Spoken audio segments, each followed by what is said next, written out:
नमस्कार, मैं आपके साथ के राणा। महुआ खबर देख रहे हैं आप और आपका स्वागत है आपके खास कार्यक्रम आपका मुद्दा में।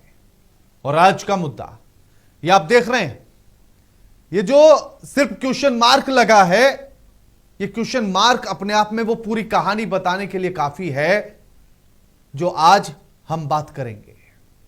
मेरे पीछे लगे हुए ये तमाम बोर्ड आप देख रहे हैं।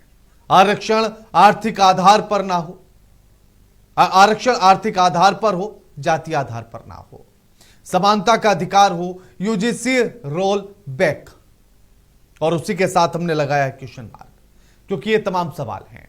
दिल्ली के जंतर मंतर से उठी आरक्षण पर बहस अब उत्तर प्रदेश की राजधानी लखनऊ तक पहुंच गई है। शहीद स्मारक पर सवर्ण मोर्चा ने यूजीसी रोलबैक, आर्थिक आधार पर आरक्षण और मौजूदा आरक्षण व्यवस्था की समीक्षा जैसी मांगों को लेकर आंदोलन शुरू कर दिया।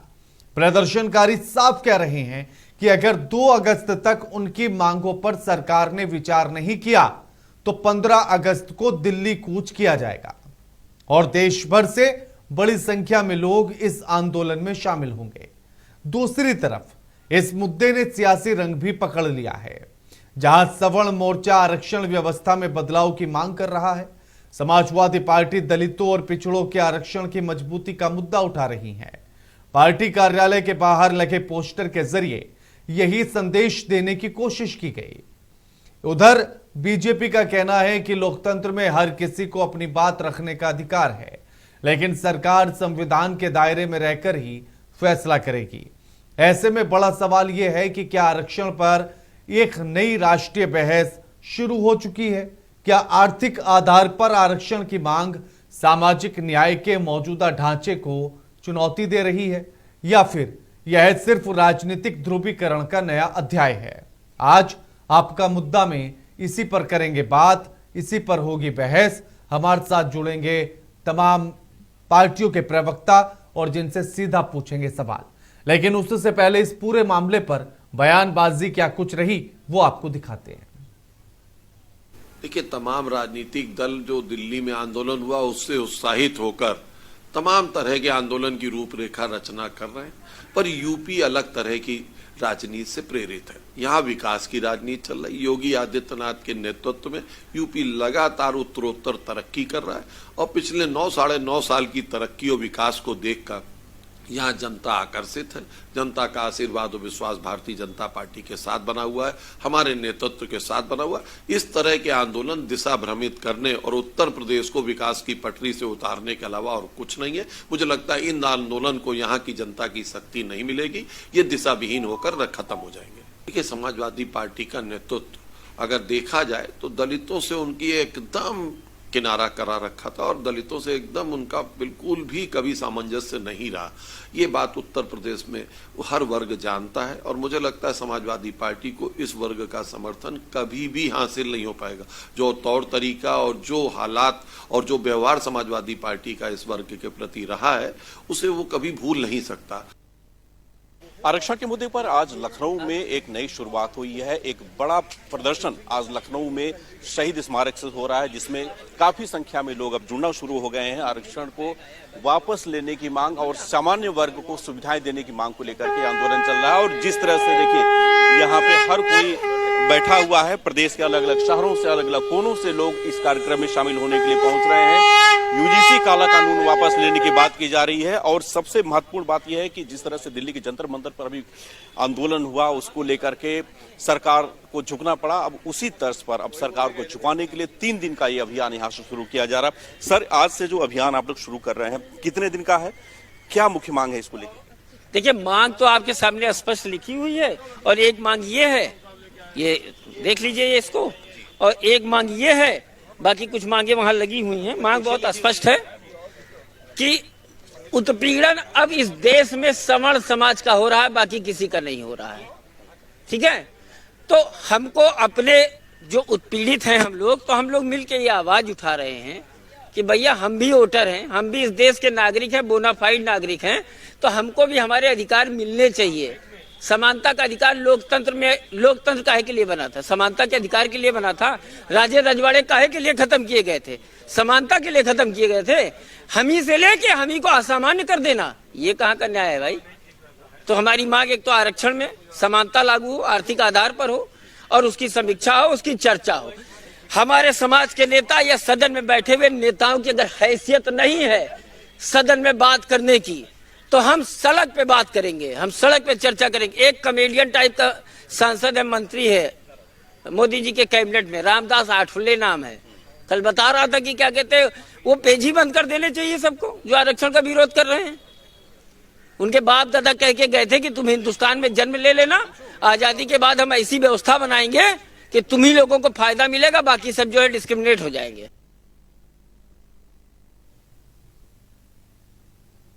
तो ये तस्वीरें आप देखिएगा, सबल मोर्चा के द्वारा ये प्रदर्शन जो है वो शुरू किया गया और उसी की तस्वीरें आपकी टीवी स्क्रीन पर है। आरक्षण हटाओ, समानता लाओ, यूजीसी काला कानून वापस लो, हाथ में पोस्टर, बैनर, तख्तियां लिए हुए लोग प्रदर्शन कर रहे हैं। यूजीसी को लेकर सरकार पहले से ही घिरी हुई है। यूजीसी को लेकर सरकार के लिए ना उगलते बन रहा है और ना निगलते बन रहा है।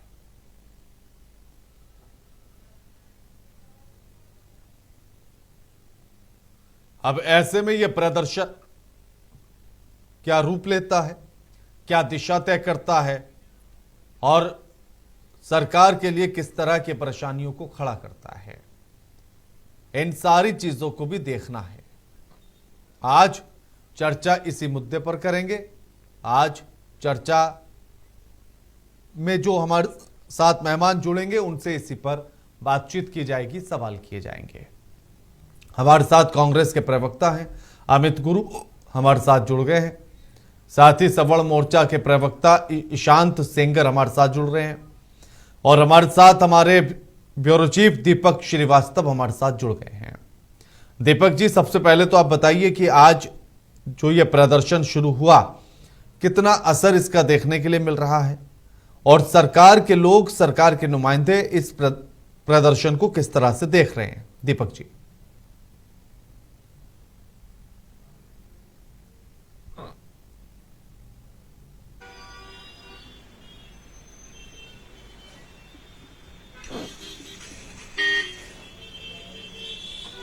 दीपक जी सुन पा रहे हैं क्या मुझे आप?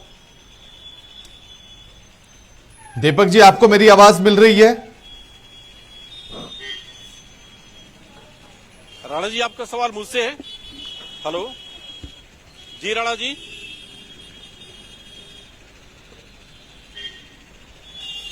दीपक जी सुन पा रहे हैं क्या आप मुझे?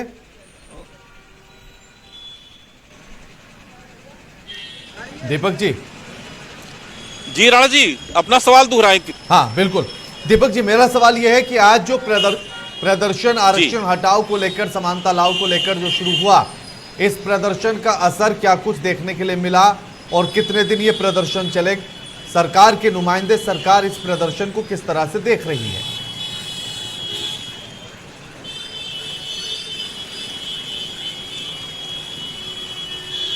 देखिए, आज से ये प्रदर्शन की शुरुआत हुई है। 2 तारीख तक सबल मोर्चा ने कि 2 तारीख तक सरकार इनकी बात जिस तरह से अभी ये प्रदर्शन कर रहे हैं जरूर सुनेगी, और अगर नहीं सुनेगी तो लखनऊ से अब दिल्ली कूच की तैयारी होगी, क्योंकि ये सीधे तौर पे आर्थिक आरक्षण की मांग कर रहे हैं। इनका आरोप है कि सरकार ने जितना दिन अभी तक आरक्षण जिसको दिया है उस आरक्षण का लाभ लोग ले चुके हैं, लेकिन सवर्ण में भी तमाम ऐसे लोग हैं। सवर्ण मोर्चा के तहत जो लोग अभी यहाँ बैठे हुए थे उन्होंने दावा किया कि हजारों लाखों की संख्या में ऐसे लोग हैं जो हैं तो सवर्ण, लेकिन आरक्षण का असली लाभ उन्हें मिलना चाहिए, क्योंकि वो आर्थिक रूप से काफी गरीब हैं, विपन्न है। वो उस स्थिति में नहीं है कि वो तमाम जो सरकारी सुविधाएं हैं, तमाम जो सरकार के लाभ हैं वो सीधे तौर पर ले सके। लेकिन अगर उन्हें आरक्षण का लाभ मिलेगा ईडब्ल्यूएस के हिसाब से तो निश्चित रूप से उनका भला होगा। और ये कह रहे हैं कि जिस तरह से समाजवादी पार्टी हो, बीजेपी हो या जो दूसरी राजनीतिक पार्टियां हो, आरक्षण के नाम पर जो खेल चल रहा है पूरे देश में उसे बंद किया जाए, क्योंकि आरक्षण का असली हक जो है उन गरीबों का है जो अभी तक इससे वंचित हैं।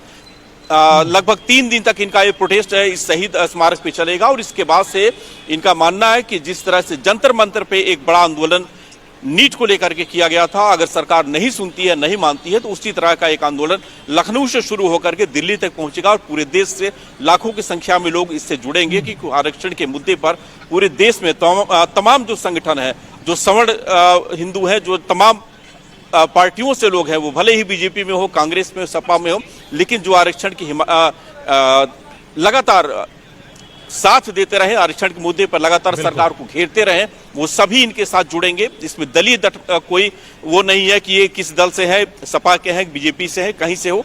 सवर्ण जो भी है, जो गरीब है, जिनको आरक्षण का हक चाहिए, वो इनके साथ जुड़ेंगे। सभी से इन्होंने जुड़ने की अपील भी की है और ये भी कहा कि इनका ये आंदोलन शांतिपूर्वक होगा। जो विरोध प्रदर्शन हो रहा, किसी तरह की नारेबाजी नहीं होगी, उसमें किसी तरह का किसी पर टीका टिप्पणी नहीं होगी, शांति तरीके से अपनी बात को रखेंगे। और अगर सरकार सुन लेती है तो ठीक है, नहीं सुनेगी तो फिर उत्तर प्रदेश की राजधानी से लेकर के और देश की राजधानी तक ये कूच करने को तैयार होंगे।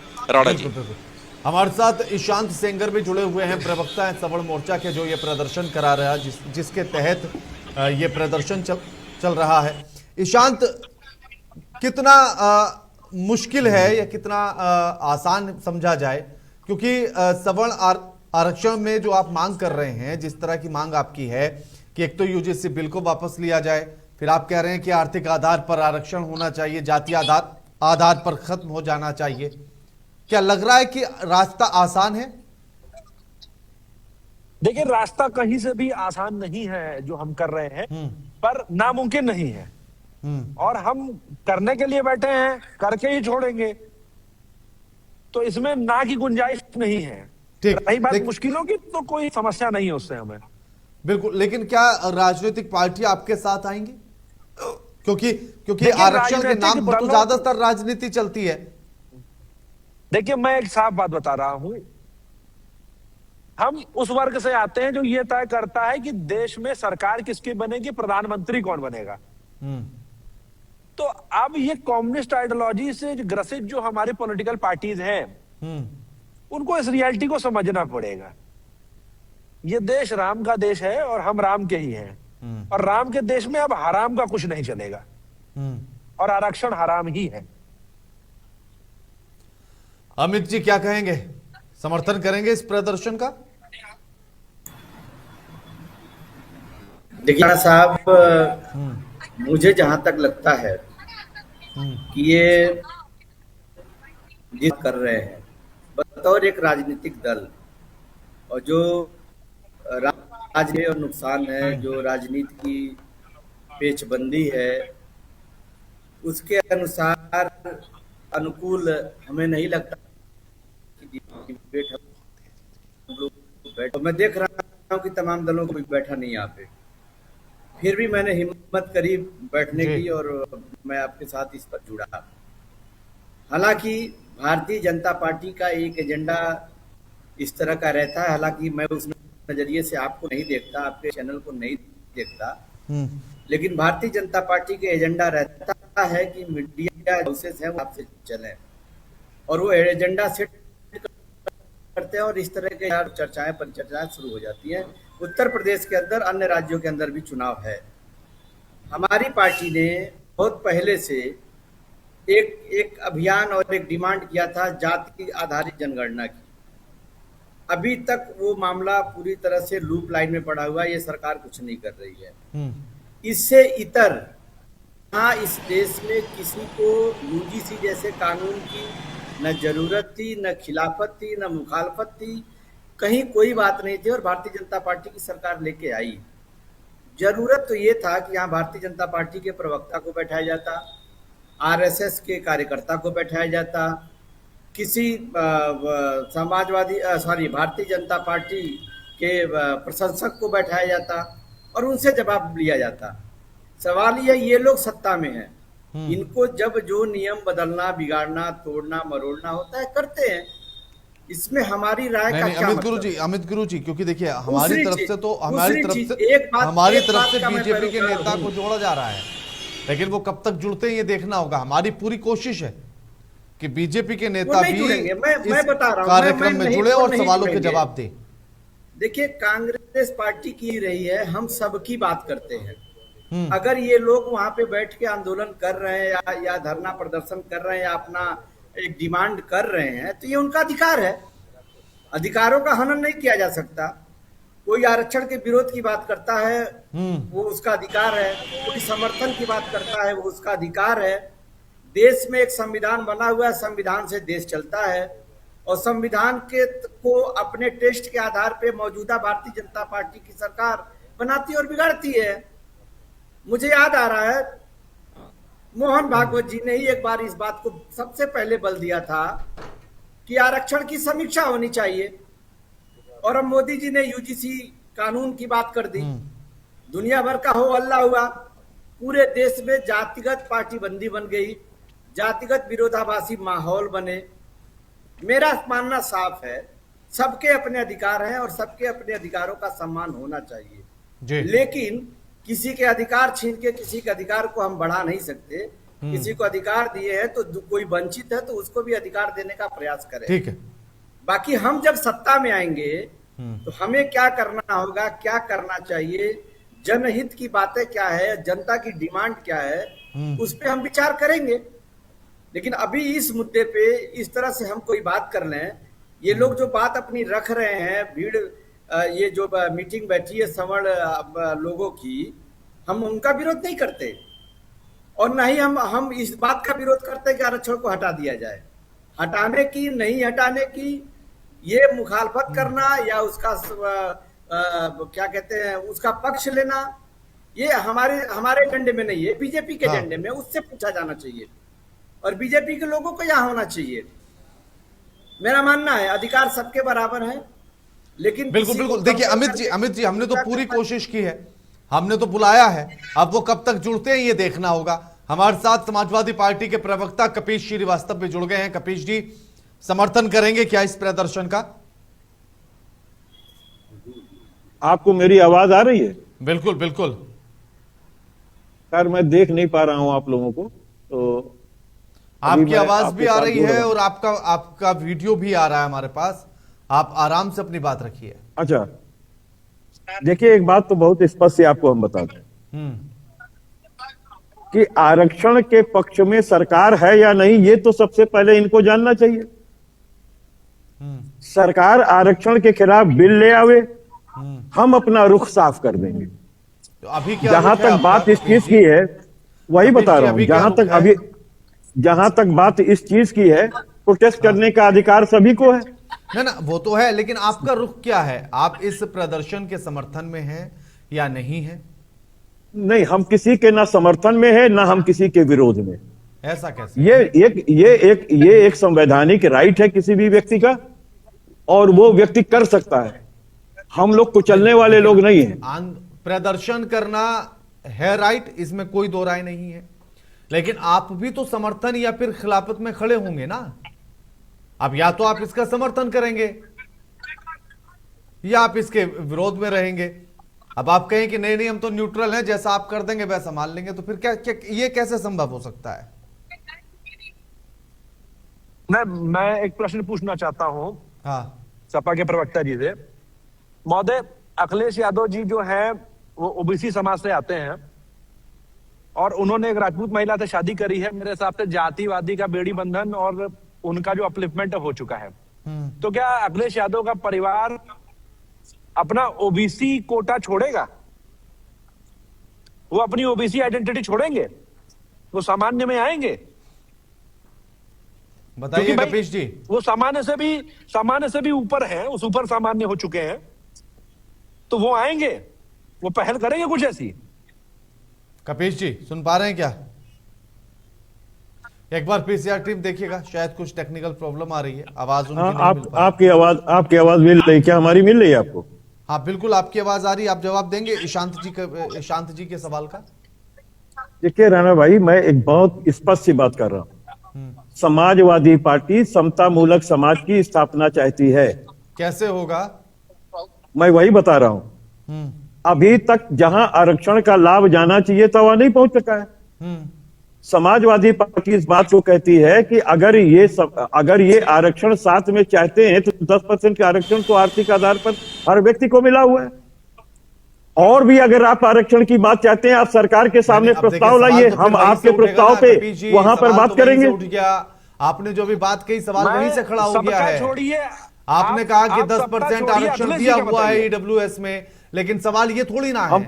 सवाल ये है ना कि SC ST OBC को चाहे वो समाजवादी अमीर हो पार्टी, गरीब हो कैसा भी हो कितना भी संपन्न हो उसको तो आरक्षण मिल रहा है उसकी परसेंटेज के हिसाब से।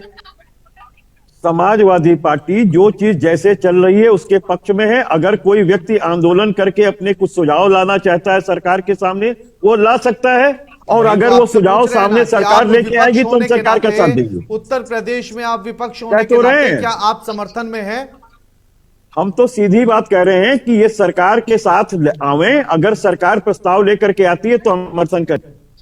ठीक है दीपक जी, बड़ा धर्म संकट है विपक्षी पार्टियों के लिए, सरकार के लिए तो सरकार जितना लेके संकट आवे। है, लेकिन हम तो उससे बड़ा विपक्ष में पहले संकट सरकार ले विपक्षी आवे। पार्टियों के लिए है कि ऐसे में समर्थन में जाए या विरोध में जाए। समर्थन में जाए तब भी एक कुआं है और विरोध में जाए तब भी खाई नजर आ रही है, तो बड़ा मुश्किल में है। मैं ये पूछना चाहता हूं सपा प्रवक्ता जी से। बिल्कुल ईशांत जी आऊंगा आपके पास। ईशांत जी अभी आप ही के पास लौटूंगा। दीपक जी से मेरा सवाल था। दीपक जी जी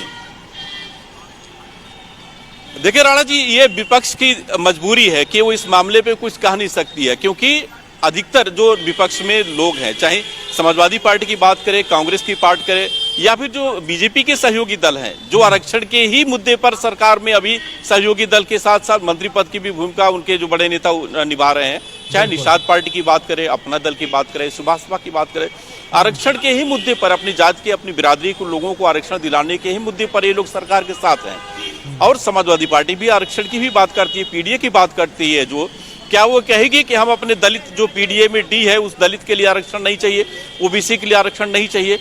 इनकी मजबूरी है। देखिए एक सियासी धर्म संकट होता है सभी के सामने, और ये सवर्ण मोर्चा का जो कार्यक्रम है वो सीधे तौर पे कहता है कि अगर आप किसी भी दल में हो, अगर आपको लगता है कि आपके बच्चे सिर्फ आपके जात की वजह से, आपके सवर्ण में होने की वजह से अगर पीछे हो जा रहे हैं, तो आपको भी इस बात का समर्थन करना चाहिए कि हमारे बच्चों को वो सिर्फ आर्थिक आधार पे हमें आरक्षण दिया जाए, बाकी चीजों पे जाति के आधार पर आरक्षण नहीं दे। क्योंकि इनका मानना है कि देश को आजाद हुए 70-75 साल हो गए, आरक्षण का लाभ जिसको मिलना था वो मिल चुका है। ये देखिए सवर्ण मोर्चा का दावा है ये, और जो भी इसको सपोर्ट कर रहे हैं उन सभी का दावा है, जो किसी भी पार्टी के हों, कि अगर आर्थिक आधार पर आरक्षण होगा तो इस देश में बहुत से जो दबे कुचले लोग हैं, जो हर वर्ग में हैं, वो सामान्य में भी हैं, ओबीसी में भी है, दलित में भी है और एसटी में भी है, शेड्यूल ट्राइब में भी है, उनको इसका लाभ जरूर मिलेगा। लेकिन अगर ये है कि आप फलाने जात में पैदा हुए हैं और इस जात में पैदा होने की वजह से ही आप भले कितने संपन्न हो, आपको आरक्षण का लाभ मिलता रहा है, तो इसी चीज का विरोध हो रहा है। और चूंकि उत्तर प्रदेश की सियासत जातियों पे ही होती है राणा जी, हर पार्टी कहीं न कहीं किसी न किसी जात, किसी न किसी वर्ग को साध कर ही यूपी में सियासत करती है, तो निश्चित रूप से मजबूरी है इनकी कि ये खुल करके किसी भी मुद्दे पर साफ अपनी बात नहीं रख सकते हैं, क्योंकि यूपी की सियासत का एक अलग रंग ही है, दूसरे प्रदेशों से थोड़ा सा अलग है, क्योंकि जातियों की सियासत पे ही यहाँ पे पार्टियां बनी हुई हैं। तो ये एक धर्म संकट है, धर्म संकट में कितना ये इस ओबीसी मोर्चा के साथ खड़े होंगे या फिर इसके खिलाफ में खड़े होंगे, अब ये इन्हीं से जवाब लेना उचित होगा। राणा जी बिल्कुल। हाँ ईशांत जी, आप कुछ सवाल पूछने वाले थे। जी, मैं ये कहना चाहता हूं कि सपा प्रवक्ता जी, आपकी पार्टी के जो सुप्रीमो है वो सवर्णों से भी ज्यादा सवर्ण हो चुके हैं, तो क्या उनका परिवार अपना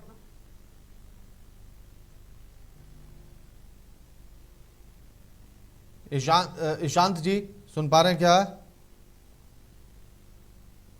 ईशांत भाई लगता है कुछ गलत बात कह गए। बताइए ना आप, लेकिन आप तो बताइए कपीश जी। के भाई मैं बहुत स्पष्ट सी बात, उन्होंने तो जातियों के बंधनों को तोड़ दिया है अखिलेश यादव ने। नहीं, ये बता रहे हैं कि वो उससे बहुत ऊपर उठ चुके हैं। हाँ तो मैं तो एक बात आपको कह रहा हूं, अगर वो बहुत ऊपर उठ चुके होते तो योगी आदित्यनाथ जी क्या उनके खाली किए बंगले को गंगा जल से धुलवा रहे होते, या कन्नौज के मंदिर में दर्शन कर लेने के बाद उस मंदिर के अंदर गंगा जल से धुलवा रहे होते? ये बार बार इस बात को समझ नहीं पा रहे हैं। ये सवर्ण के विरुद्ध आरक्षण नहीं है, ये आरक्षण जो है कुछ कारणों से दिया गया है, वो शैक्षणिक आधार पर है, वो राजनीतिक आधार पर है, वो सांस्कृतिक आधार पर है।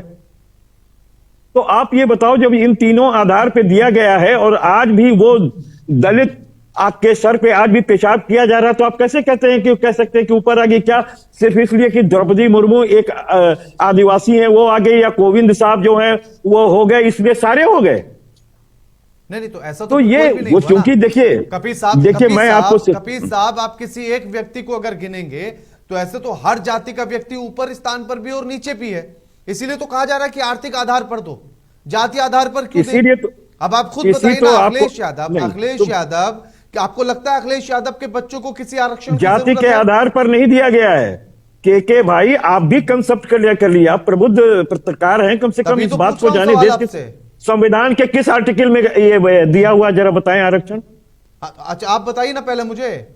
नहीं आप मुझे बताइए, फिर लेकिन हमको आप समझाने मेरे में आसानी सवाल को होगी। छोड़कर आप अपने पर आ गए। नहीं, सवाल मैं तो सिर्फ पूछ रहा इतना हूं ना जानना आपसे। चाहता हूं कि हमारे एंकर साहब को यह क्या पता है कि इस संविधान के किस आर्टिकल मैं भी के तो तहत आपसे दिया गया? आप पूछ रहा हूं गूगल ना, कर पहले लें। उसका जवाब दे दीजिए, मैं आपका जवाब देकर जाऊंगा। आप आपका गूगल जवाब कर दिए लें, बिना नहीं उसके लूंगा बाद यहाँ से। नहीं उसी में आपका सारी जवाब दिए चीजें बिना के राणा यहाँ से आपने नहीं लेगा। नहीं के राणा केवल ये बता दें कि मैं भी तो यही संविधान कह के रहा हूं ना, किस मैं आर्टिकल आपका में जवाब आरक्षण दिए में दिया बिना हुआ। यहाँ से हिलने वाला नहीं अरे हूं। भाई के भाई बस बिना आप मतलब मुझे की इतना आप बात बता कर रहे दीजिए, हैं। आप जो सवाल मैं मैंने सिर्फ पूछा, इतना पहले पूछ उसका- रहा हूं। देखिए सवाल पहले अरे मैंने भाई, मैं पूछा, सिर्फ ये पूछ पहले रहा हूं। सवाल मैंने नहीं, पूछा, नहीं। मेरे सवाल का जवाब दीजिए, मैं आपके का दूंगा। आपके गारंटेड। सवाल का ही तब से जवाब दे रहा हूं। मैं सिर्फ भी तो एक वही बात कह रहा हूं जानना ना, चाहता आप हूं मेरे सवाल का कि जवाब क्या दीजिए, आरक्षण मैं के आपके सवाल संबंध का में जवाब प्रश्न दूंगा। करने वाले व्यक्ति को क्या आरक्षण के संबंध में प्रश्न करने वाले व्यक्ति को यह पता है कि संविधान के मैं किस तभी तो कह आर्टिकल रहा में हूं है ना, और आप उसमें पहले क्या मेरे लिखा सवाल है? का जवाब तो दीजिए। आप पहले आपका मेरे जवाब सवाल उसी का में जवाब छुपा है। दीजिए। मैं आपके सवाल का आपका जवाब दूंगा। उसी में छुपा है। आपका जवाब उसी में तो छुपा है। दीजिए ना जवाब पहले। और अगर पहले जवाब आपको तो नहीं दीजिए। मालूम है पहले तो जवाब आप कह तो दीजिए दीजिए हमें नहीं आप। मालूम है। आप कह दीजिए हमें नहीं मालूम, हम बताएंगे। आप मेरे सवाल का जवाब तो दीजिए पहले। हम आपके सवाल का जवाब दे रहे हैं मान्यवर, केवल इतना कह दीजिए या तो आपको मालूम है या नहीं मालूम है। किस बारे में? आरक्षण संविधान के किस आर्टिकल में उसकी क्या मैं तो परिभाषा कह रहा दी हूं ना, गई मैं है? बताऊंगा आपको, लेकिन आप पहले मेरे सवाल ना का ना तो जवाब फिर दे दीजिए। बताते जो सवाल मैंने जवाब पूछा बता था, देखिए आप उस हमको सवाल का जवाब आप सुन दीजिए। लीजिए ना मैं उसी का सवाल का जवाब दे रहा हूं। जब आप उसका जवाब देंगे तो उसी में अपने आप जवाब आ जाएगा। अच्छा बताइए हिंदू की परिभाषा कहां लिखी हुई है? आप पहले मुझे बताइए ना। हिंदू की परिभाषा बताइए कहां लिखी हुई है? अरे भाई महाराज, अभी कुछ तो मैं के हिंदू राणा वाले साहब शब्द अगर पर मैं आया पूछ ही रहा नहीं हूं। हूं। अब आप देखिए, नहीं, आप मुद्दे को बताओ। भटकाने के लिए आप दूसरी तरफ मत जा आओ, रहे हैं। नहीं भटका नहीं रहे हैं। आप मुद्दे को मैं भटकाने के सिर्फ लिए इतना दूसरी चाह तरफ जा रहे रहे हैं। हैं। आप हमारी मुद्दे बात को समझ ही भटकाने नहीं के लिए पाओगे। दूसरी तरफ जा रहे हैं अरे आप गूगल कर लीजिए ना, इतने देर से कर रहे हैं, गूगल कर बड़ी लीजिए। गूगल की। आप मेरे आप- सवाल का जवाब आप दीजिए, मैं आर्टिकल आपके कर सवाल लेना। का जवाब दूंगा। मुझे आपके सिर्फ ये सवाल का बताइए कि जवाब दिए संविधान बिना के किस राणा आर्टिकल में हिलेगा दिया नहीं। गया है? आप मेरे सवाल का जवाब दे दीजिए पहले। राणा हिल चुके हैं, राणा नहीं को हिले, मालूम ही नहीं है। नहीं हिले, आपको राणा जवाब को नहीं मिल मालूम रहा ही है, तो आप नहीं। बात को घुमा रहे हैं। आपको आप आर्टिकल जवाब नहीं आपको मिल वो रहा है, तो आप आर्टिकल बात ही घुमा नहीं रहे हैं। मालूम है आप कि बात जहां घुमा से रहे हैं। संविधान आता है। आप बात घुमा रहे हैं। आप बात घुमा अरे रहे देखिए हैं। कोई आवाज लेकर के बता रहा है, वो भी सुन लीजिए। हाँ, आप मुझे बताइए, अखिलेश यादव का परिवार क्या आरक्षण का हिस्सेगा अन्य ओबीसीयों के लिए? पहली चीज आप जान लीजिए कि अखिलेश यादव जी क्रीमी लेयर में आते हैं और वो उनका कोई बच्चा आरक्षण नहीं लेता है। उनका परिवार छोड़ेगा। दूसरी चीज आपको बता दें, दूसरी चीज आपको बता दें, दूसरी चीज आपको बता दें, दूसरी चीज सुनो पहले। अरे सुनो पहले, अरे सुनो पहले भाई, सुनो सुनो। साहब इतना अरे काहे पहले उत्तेजित प्रश्न हो करिए, रहे हैं? पहले सुनो, सवाल के जवाब पर आ पहले जाइए। बात आप सुनो। क्यों हो रहे हैं? वो आरक्षण का लाभ ना लिए हैं ना लेंगे। और दूसरी बात मैं आपको ये भी कह दूं कि जिस जगह से आप बैठ करके बोल रहे हैं उन्हीं लोगों ने उनका बंगला खाली होने पे गंगा जल से धुलवाया था। आपको मालूम है कि नहीं मालूम है? एक कन्नौज के अंदर मुख्यमंत्री पूर्व जाता है एक मंदिर के अंदर, वो मंदिर दर्शन करके निकलता तो आप जैसे लोग वहां पर पानी से धुलवाते हैं। कहां अपग्रेड हुआ? जैसे लोग आपने बताया कि आर्टिकल 16 आपने अगर पढ़ा हुआ है तो आर्टिकल 16 के अंदर मैं आपको ये बता रहा हूं 330 भी है। नहीं देखिए ये आर्टिकल जो 16 बता रहे हैं ये संस्थानों में लागू होने वाले आरक्षण के बारे में बता मैंने रहे तो हैं। बताया ना आपको। आरक्षण की जो परिभाषा मैं आपने तो बता गूगल रहा हूं करके ना। देखा है, 15 भी है, जो 16 गूगल भी है, करके हाँ तो उसमें क्या 330 लिखा है? आप जैसे लोगों से नहीं ये बताइए, वो तो 330 आप उसमें चले गए। मैं सिर्फ ये पूछ रहा हूं कि क्या परिभाषा है उसमें चले गए। आरक्षण? किसमें कहा बताइए है? 315 में। सवाल का जवाब मैं ये दीजिए। पूछ रहा हूं कि मैं ये पूछ रहा हूं 315 के अंदर क्या परिभाषा लिखी है? अब आप सारा ज्ञान हम ही से ले लेंगे। सारा ज्ञान हम ही से ले नहीं, लेंगे। अरे गूगल किए हो इतने देर के बाद गूगल से पूछ रहे मुझे जरूरत नहीं कि थी 315 में है, 316 में है, गूगल 338 करने में की है। जरूरत नहीं है। तब अरे से मेरी बात सुन लो। आप बताइए, अरे नहीं, जवाब तो के आपसे सिंह दिया नहीं जा रहा, तो आप साहब, मैं अपना आगे आपको सुनाइए। आपके पास तो पूरी टीम है। मैं बार बार आपको कह रहा हूं तो कि ये आपके जो पास टीम आरक्षण छोटी है ये आपके पास छोटी टीम है शैक्षणिक, क्या? ये शैक्षणिक। आप उसको पर्सनल क्यों अगर ले रहे सुनना हैं? हो तो सुनो, आप और उसको नहीं सुनना पर्सनल तो क्यों मत ले रहे सुनो। हैं? आप पर्सनल सुनो क्यों ले पहले। रहे हैं? होस्ट महोदय, मैं आप आपसे सुन लो छोटा सा मेरी बात। अनुरोध करता हूं, जब पढ़े लिखे मेरी लोगों बात को सुन लो। जब आपको बात- परिभाषा नहीं मालूम है, आपको आरक्षण के बारे में नहीं समझाया जा मैं सकता है। चलता हूं। नमस्कार। नमस्कार, हम लोग भी चलते हैं, अपना बैठ के डफली बजाओ। नहीं, जा क्यों रहे हैं? डफली बजाओ सवालों के कैसे? जवाब नहीं मिल रहे तो कभी साहब छोड़कर चले जाएंगे। नहीं, मैं बता रहा सवालों हूँ, के या तो जवाब नहीं बोलने दो, मिलेंगे नहीं तो तो कभी चुप हो साहब जाओ। छोड़कर चले जाएंगे। या तो बोलने दो, नहीं तो चुप हो पूरा जाओ। बोलने का मौका और अगर दिया, नहीं बोलने आप दोगे, उल्टा नहीं, सवाल बिल्कुल डाल नहीं रहे दिया। हैं। आपसे मैं सवाल तुमसे पूछा पूछ गया, आप रहा जवाब हूँ। दीजिए। नहीं, आप उल्टा सवाल कर रहे हैं और समझिए। फिर कह रहे हैं कि जब बोलने नहीं दे मैंने रहे इस हैं। बात को शुरू में ही कह दिया कि ये आरक्षण जो है वो शैक्षणिक आधार पर, सांस्कृतिक और राजनीतिक आधार पर दिया जाता है, और ये आर्टिकल 15 वही कहती है। जब तक आपको उसकी परिभाषा नहीं मालूम होगी तब तक आप बेहुदे प्रश्न उठाते रहेंगे। एक व्यक्ति जो आंदोलन में जा रहा है उसको कम से कम पहले पढ़ लेना चाहिए, और आप आर्टिकल 15 और आर्टिकल 16 के अलावा 338 के बाद भी आपको अलग से एक दे दिया गया जो कि कोई आर्टिकल में नहीं है।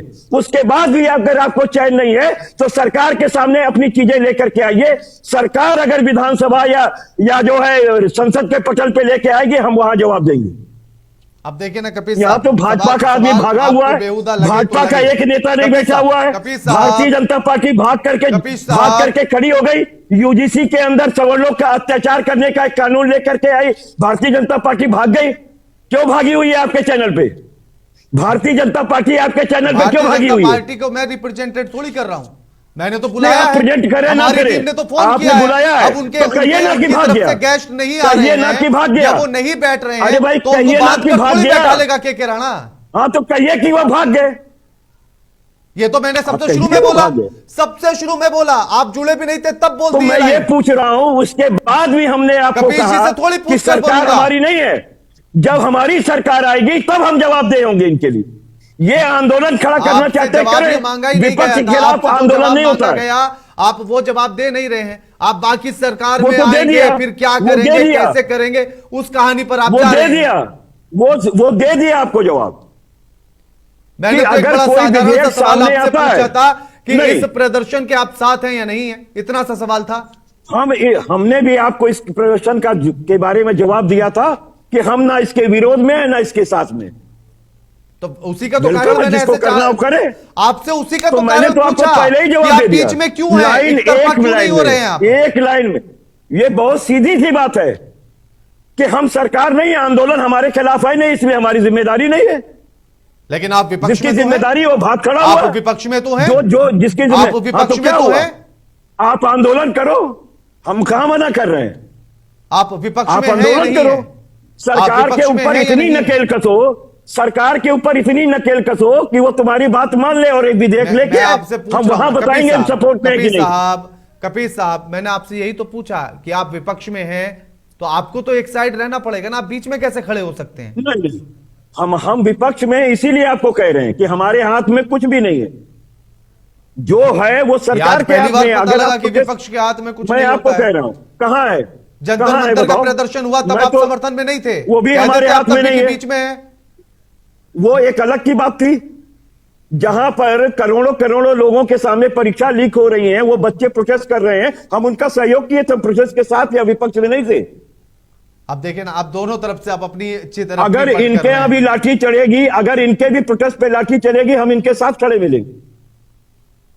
अगर इनको भी आंसू गैस के जो है एक्सपायरी डेट के मारे जाएंगे, पीलेट गन से मारा जाएगा, AK-47 चलाई जाएगी इनके आंदोलन पे, हम इनके साथ खड़े मिलेंगे। अमित जी, अब बोलो। हाँ अमित जी लौटूंगा आपके पास। कपिल साहब, हाँ अमित जी। कपिल साहब ने तो कह दिया कि ना साथ है ना विरोध में है, हम बीच में खड़े हैं। हम तो बता देखिए, दिए, अगर राणा सरकार साहब, अराजकता करेगी तो हम उनके साथ हैं।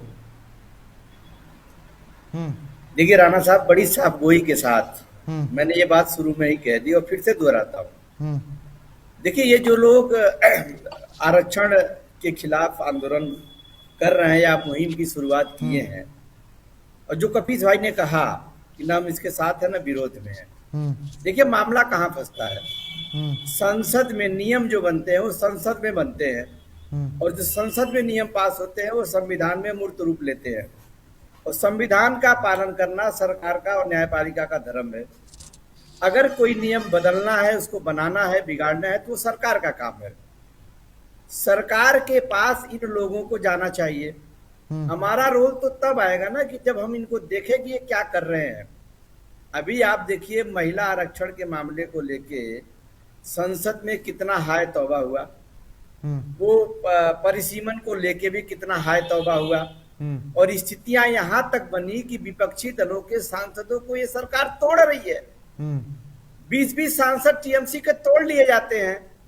तो मैं तो सवर्ण आरक्षण के लिए या आर्थिक आधार पर आरक्षण की डिमांड करने वाले लोगों से यही कहूंगा, वो पहले सरकार के दरवाजे पे जाएं। हमारा रोल यहाँ नहीं बनता है।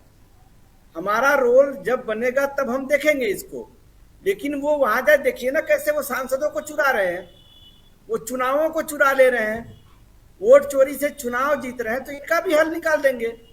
इस टीवी के पैनल पे भारतीय जनता पार्टी का कोई नेता नहीं आया, भाग खड़ा हुआ वो। अभी जिस चीज को लेके ये काकरोच जनता पार्टी आंदोलन कर रही थी, प्रधानमंत्री जी संसद भवन के पिछली खिड़की से निकल के घर भाग गए, और अंत में वही हुआ। अब देहाती कहावत भोजपुरी वाली मैं नहीं कहूंगा, अंत में वही हुआ जो होना था। इनको अपने मंत्री से इस्तीफा दिलाना पड़ा। तो भाई देखिए, सबको अपनी आवाज उठाने का पूरा हक है।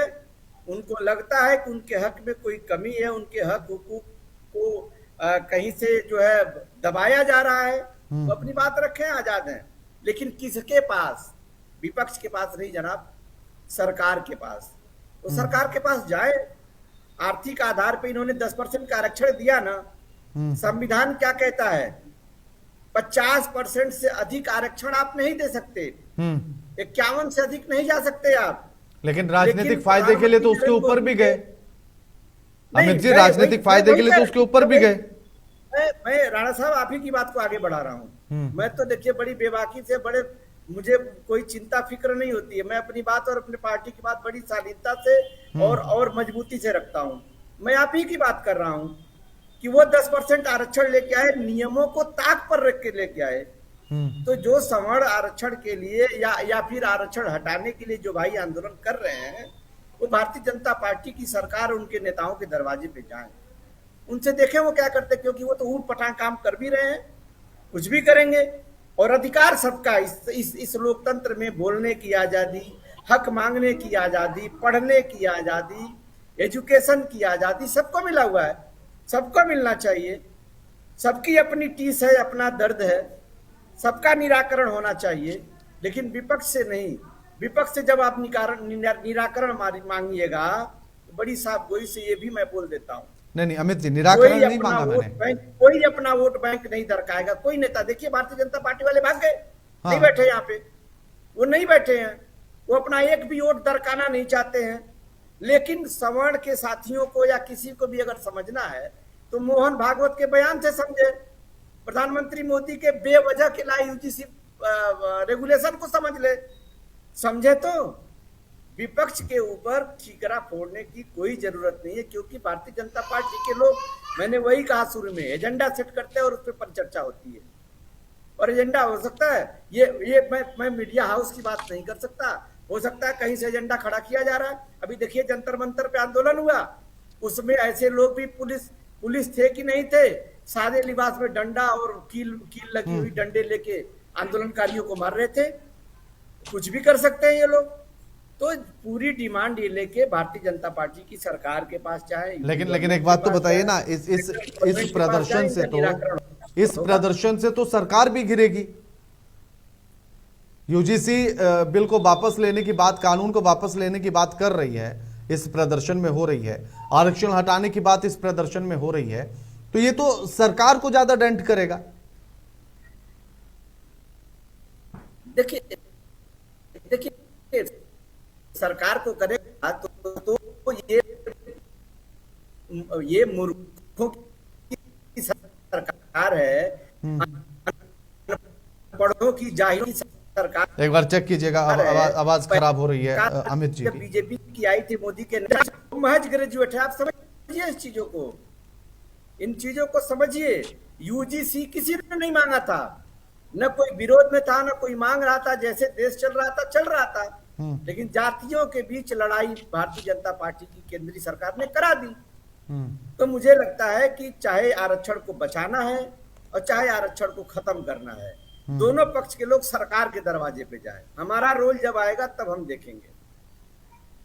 कपिल साहब, आप कह रहे हैं कि सरकार के सामने अपनी बात रखें और फिर उसके बाद जो सरकार करेगी उसके बाद देखेंगे। अगर सरकार इनकी बातों को मान गई तो फिर क्या करेगी समाजवादी पार्टी?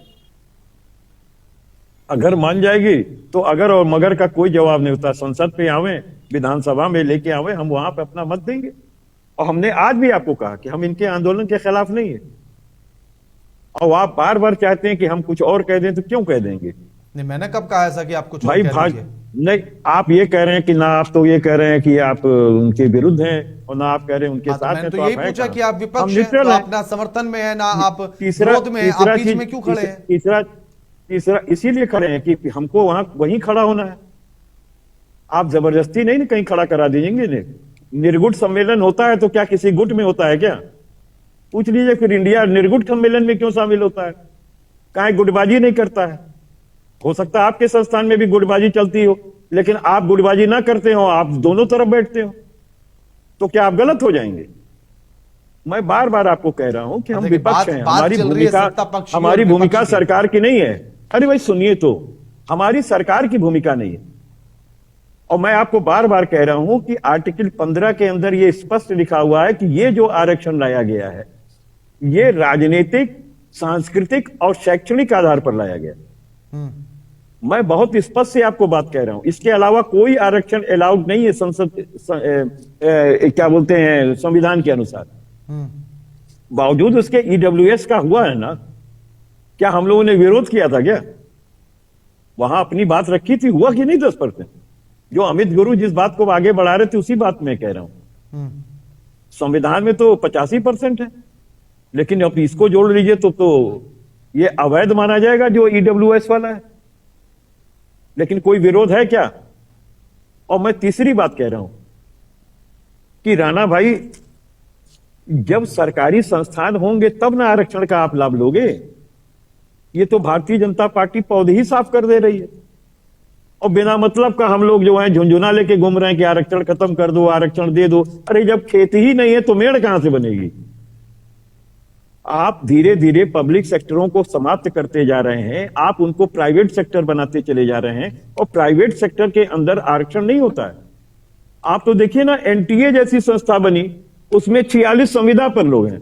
आप उत्तर प्रदेश सरकार के अंदर सरकारी अगर डिपार्टमेंट्स में चले जाएं तो मोस्टली लोग जो हैं वो संविदा पे हैं या डेली बेसिस पे हैं। वहां कौन सा आरक्षण है बताओ मुझे आप? किसी उद्योग धंधे में कहां से आप आरक्षण दे लोगे?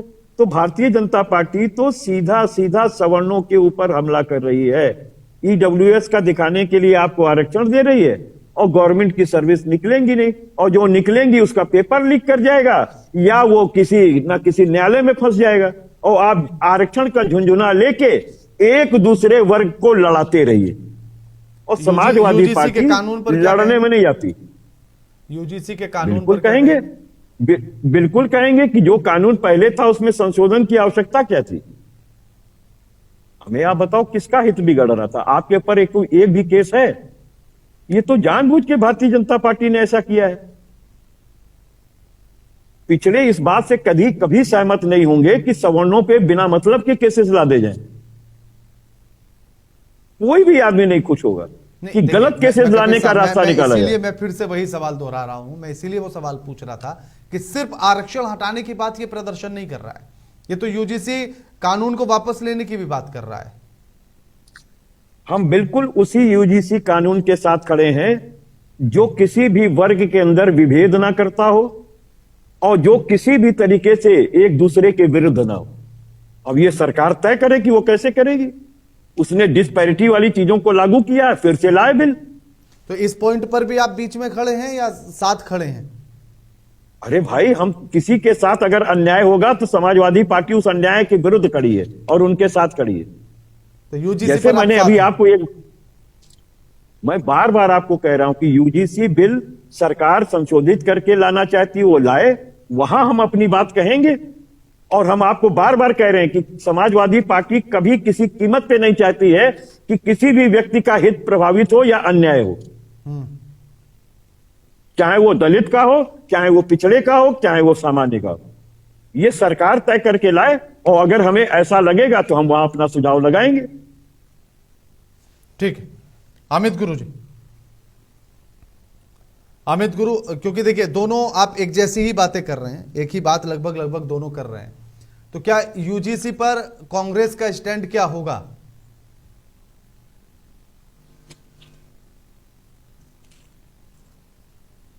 आपकी तरफ से म्यूट है अमित जी, उसको अनम्यूट कर लीजिए। आपके के आने से पहले ही मैंने जवाब दे दिया था। जिन चीजों को कोई जरूरत नहीं थी उसको मोदी सरकार ने कुरेद दिया। न तो पिछड़ों को कोई परेशानी थी, न को कोई परेशानी थी, न अनुसूचित जाति को परेशानी थी। और उस मुद्दे को भारतीय जनता पार्टी की सरकार ने खूब सवाल हुआ। ये करते यही हैं, फाइनली वोट को पोलराइज करने के लिए इस तरह के मुद्दे लेके आते हैं। कपीस जी ने एक बात कही कि किसी के साथ अन्याय होगा तो हम खड़े हैं, और मैंने भी ये बात पहले कही, किसी के अधिकार को छीन के हम किसी का अधिकार नहीं बढ़ा सकते और हमें प्रभावित नहीं कर सकते। कुल मिला जुला के मैं बार बार कह रहा हूं कि इन लोगों को जनता पार्टी की सरकार के समक्ष जानना होगा। सरकार को तो जब जो करना होता है कर ही रही है, और सवर्णों के साथ, स्पेशली सवर्णों के साथ भारतीय जनता पार्टी की सरकार तो कतई खड़ी नहीं है, किसी की नहीं है। न तो शेड्यूल्ड की है, न तो वो दलित की है, न तो बैकवर्ड की है। वो सिर्फ और सिर्फ राजनीति के लिए है, और अपनी सो कार्ड जो धार्मिक एजेंडा हुआ है वो उस धार्मिक एजेंडे के भी नहीं है। उसको भी भगवान मर्यादा पुरुषोत्तम श्री मंदिर में चढ़ावा चोरी करके इसको भी इन लोगों ने प्रूव कर दिया कि वो धर्म के भी नहीं है और सत्ता के लिए है। अरे किसी नहीं देखा अडानी को? रातों रात अडानी वर्ल्ड के दूसरे नंबर के धनी आदमी हो गए। सरकारें जब किसी को धनी बनाने लगती हैं तो वो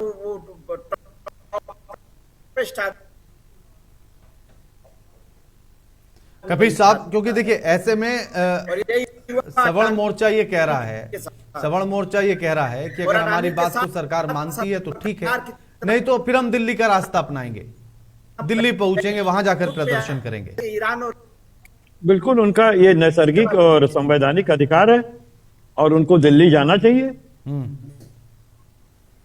भाई उनका ये नैसर्गिक और संवैधानिक अधिकार है। हाँ, लेकिन कोई भी प्रोटेस्ट हो वो प्रोटेस्ट शांतिपूर्ण होना चाहिए, और शांतिपूर्ण के अलावा किसी भी तरह वो तो इसी बात को कह रहे हैं कि हम शांतिपूर्ण प्रदर्शन करेंगे और फिर अगर इससे सरकार बढ़िया ने क्या नहीं हो सुनी सकता तो है? दिल्ली कूच करेंगे। नहीं, ये तो बहुत अच्छी बात है। इससे अच्छी बात क्या हो सकती है? बापू ने जिन सिद्धांतों पर चल करके दिखाया, हमें भी उन सिद्धांतों पर चलना चाहिए। आप बिल्कुल लोकतंत्र के अंदर, ये एक टूल है लोकतंत्र को लागू करने का। हम ये हो सकता कि हमारी डिमांड सही हो गलत हो, ये एक अलग की चीज है, लेकिन संवैधानिक दायरे में रहते हुए अगर आप कोई प्रोटेस्ट करते हैं तो उसका वेलकम होना चाहिए लोकतंत्र के अंदर, क्योंकि यहाँ विभिन्न मतावलंबियों की, विभिन्न जाति धर्मों की, विभिन्न विचारधारा के लोग रहते हैं, और यही तो लोकतंत्र को मजबूत करते हैं। अगर सभी लोग एक जैसे हो जाएंगे तो फिर लोकतंत्र रह ही कहां जाएगा। और अगर हमारे मित्रों को लगता है कि उनके साथ अन्याय हो रहा है तो सरकार के सामने उन्हें अपनी बात बहुत जो है वो सारगर्भित तरीके से रखना चाहिए, संवैधानिक तरीके से रखना चाहिए, और वो जो बात रखेंगे उस पर सरकार क्या एक्शन लेती है वो हम लोग देखेंगे, और उसके बाद हम लोग उनके साथ अगर अन्याय होगा तो उनके साथ खड़े होंगे।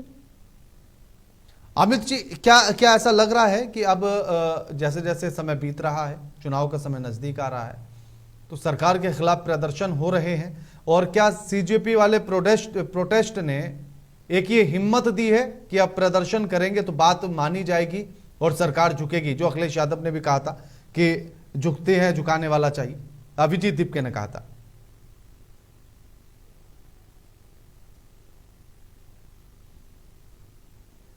आपकी तरफ से म्यूट है अमित जी।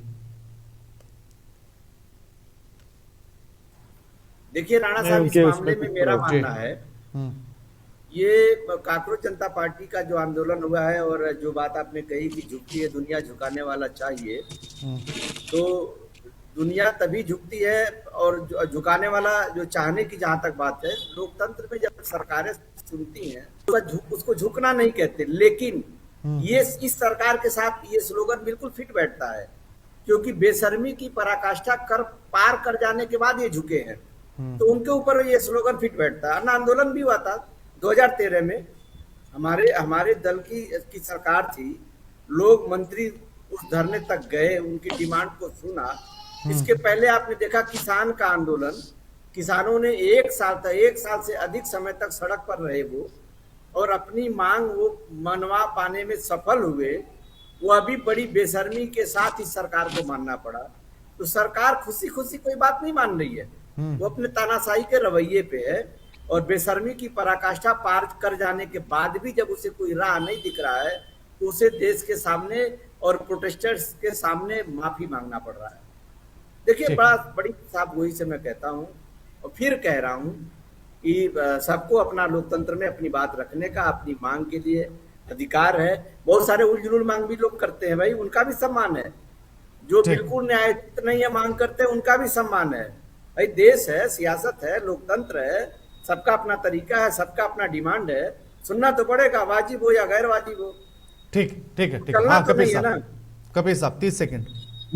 देखिए एक बात हम और कहें कि अगर किसी ने महात्मा गांधी को पढ़ा होगा तो महात्मा गांधी ने उस जमाने में, जब कोई संचार क्रांति नहीं थी, किसी तरह की माने कोई एक बात दूसरे तक पहुंचने में भी जो है एक मनुष्य की आवाज से ही दूसरे पहुंचती थी, उस समय कोई यांत्रिक संसाधन नहीं थी, बावजूद उसके कितने बड़े बड़े आंदोलन जो है महात्मा गांधी ने खड़े किए थे, वो भी अहिंसा के बल पर। और मैं दूसरी चीज आपको कहूं कि बापू ने ही अपनी ऑटोबायोग्राफी में लिखा है कि कोई व्यक्ति नेता नहीं बनता, उसको मुद्दे नेता बनाते हैं। अब जहां तक सवर्ण मोर्चे का सवाल है, मैं खुद एक सवर्ण समाज से आता हूं। हम सारे लोग जानते हैं कि जब आप खाली अपनी बात करेंगे और दूसरे को नुकसान पहुंचाने की बात करेंगे कि इनका ये समाप्त कर दिया जाए, तो उन लोगों का तो आपको इस मुद्दे पर सहयोग नहीं मिलेगा। पूरा दलित नहीं मिलेगा, पूरा जो है पिछड़ों का नहीं मिलेगा, खाली स्वयं आप अपने समाज के लोगों को पाएंगे। लेकिन ये जो अभिजीत दीपके ने जो आंदोलन किया था, इसमें धर्म जाति की सारी बंधिताएं टूट गई थी और तब सरकार गिरी है और झुकी है। लेकिन मैं इसलिए आपको कह रहा हूं कि मुद्दे में जब आप किसी का विरोध लेकर के आते हैं तो फिर उस समाज का आपको साथ नहीं। तो वही कह रहा हूं ना, आप इसको विरोध क्यों समझ रहे हैं? वो तो कह रहे हैं ना कि आर्थिक आधार पर लागू कर दिया जाए। हम नहीं समझ रहे हैं, हम नहीं समझ रहे हैं, हटाकर सिर्फ आर्थिक आधार पर लागू कर दिया जाए। सुनिए तो, अरे भाई हम नहीं कह रहे हैं, हम नहीं समझ रहे हैं, लेकिन जिन लोगों का हित आप चाह रहे हैं कि खत्म हो जाए, वो लोग समझेंगे। कपिल श्रीवास्तव को या अमित को कुछ नहीं मिलता, आर्थिक आधार पर तो उनको भी मिलेगा। सिर्फ आर्थिक आधार किसी व्यक्ति के मानवपूर्ण गरिमा जीवन जीने का नहीं होता है। मैं कायस्थ परिवार में पैदा हुआ, अमित गुरु जी शायद ब्राह्मण परिवार में पैदा हुए हैं। अमित भाई सही है ना कि आप ब्राह्मण परिवार में पैदा हुए, और मुझे लगता है राणा साहब क्षत्रिय परिवार में पैदा हुए। बिल्कुल। उन दंश नहीं, अरे पूर्वजों पीठ के पीछे में डफलियां नहीं, मजदूरी, बेघर और बेबस और ठीक है बिना खेती। शुक्रिया आपसे भी मेहमानों का हमारे साथ तमाम बातचीत करने के लिए और जानकारी साझा करने के लिए, अपना कीमती समय देने के लिए। अमित जी आपका भी शुक्रिया, कपिश साहब आपका भी, ईशांत जी आपका भी, ध्रुव श्रीवास्तव बीजेपी के वरिष्ठ नेता जो हमारे साथ नहीं जुड़े लेकिन उनका भी शुक्रिया, दीपक जी आपका भी शुक्रिया। लेकिन फिलहाल सवाल यही है कि आखिर ये आरक्षण को लेकर होने वाला प्रदर्शन कितना मजबूत है, कितना समर्थन मिलेगा, आने वाला समय बताएगा। आप भी सोचिए, समझिए और विचार कीजिए। लगातार खबरों के लिए देखते रहिए महुआ खबर। नमस्कार।